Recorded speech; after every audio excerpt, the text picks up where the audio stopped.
غزوہ بدر میں مسلمانوں نے کفار کو زبردست شکست دی، جس میں کفار کے 70 افراد مارے گئے اور 70 گرفتار ہوئے۔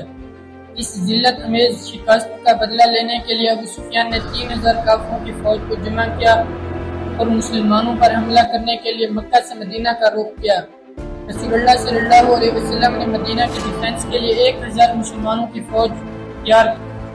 آپ صلی اللہ علیہ وسلم نے نوجوان صحابہ سے مشورہ کیا تو ان کی رائے یہ تھی کہ لڑائی مدینہ سے باہر لڑی جائے، تو آپ صلی اللہ علیہ وسلم نے صحابہ کرام رضی اللہ عنہ کی رائے کو قبول کیا اور مدینہ سے باہر جنگ لڑنے کا فیصلہ کیا۔ تقریباً 1000 کا لشکر لے کر رسول اللہ صلی اللہ علیہ وسلم مدینہ سے باہر کی طرف روانہ ہوئے۔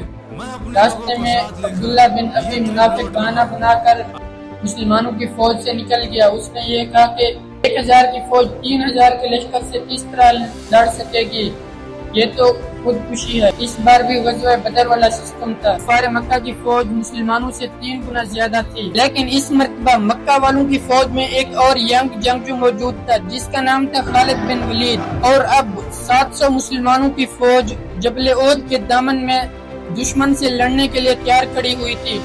رسول اللہ صلی اللہ علیہ وسلم نے مسلمانوں کی فوج کو 3 گروپس میں تقسیم کیا: مہاجرین، اوس اور خزرج۔ مسلمانوں کے پاس کل 100 باڈی آرمرز، 70 اونٹ اور چند گھوڑے تھے۔ کفار کی فوج کی سینٹر سے قیادت ابو سفیان کر رہا تھا۔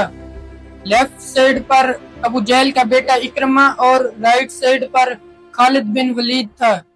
رسول اللہ صلی اللہ علیہ وسلم نے حضرت عبداللہ بن جبیر کی قیادت میں 50 تیر اندازوں کا دستہ پہاڑی پر تعینات کیا، اور آپ صلی اللہ علیہ وسلم نے ان 50 تیر اندازوں کو واضح طور پر کہا کہ آپ نے اپنی جگہ سے بالکل نہیں ہلنا، چاہے ہمیں فتح ہو یا شکست۔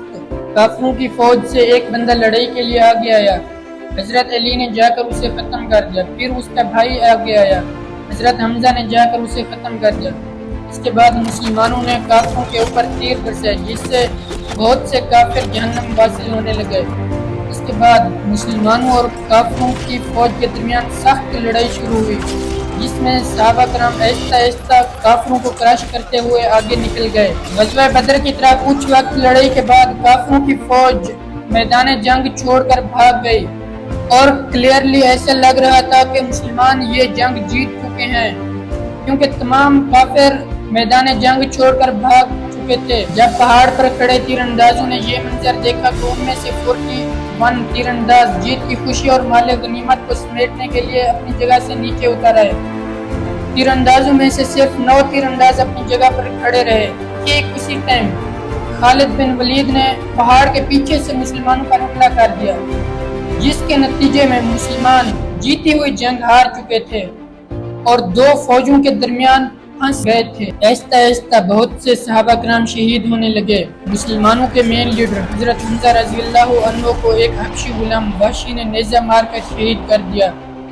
اسی دوران یہ افواہ پھیل گئی کہ رسول اللہ بھی شہید ہو گئے۔ جب کافروں نے رسول اللہ صلی اللہ علیہ وسلم کے خیمے پر حملہ کیا تو آپ صلی اللہ علیہ وسلم کی حفاظت کرنے والے صحابہ کرام میں سے 7 صحابہ شہید ہوئے، جن میں سے ایک حضرت مصعب بن عمیر تھے جو آپ صلی اللہ علیہ وسلم کے ہم شکل تھے۔ اب تمام صحابہ کرام پیچھے ہٹے اور رسول اللہ کو پروٹیکٹ کرتے ہوئے پہاڑی کے اوپر چڑھ گئے۔ کفار مکہ گھوڑوں کے ساتھ پہاڑی کے اوپر چڑھنے سے قاصر تھے۔ اوپر سے مسلمانوں نے کفار مکہ پر تیر برسائے، جس پر ابو سفیان نے مکہ واپس جانے کا فیصلہ کیا۔